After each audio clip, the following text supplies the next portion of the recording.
Cần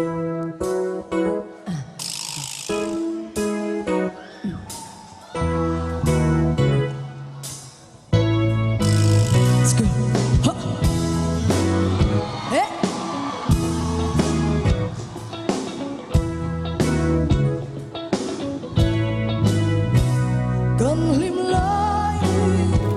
anh liam dấu ta cả hàng đó cái pháo thấy mỗi lâu thấy dòng đi xe ao kia cả vàng lại đi cả trên thu đó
Cần ngay mình chia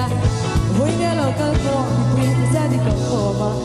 cho nên biết tuy nên ngân thả Amera chu hlim nát thế cần thấy nhiều là va lâu nút chia remoi thì cần thấy nhiều là Zaii moi tất thì cần thấy nhiều là chú vài người dân hiện cần sắp ai nó anh thì thì hay chăng rồi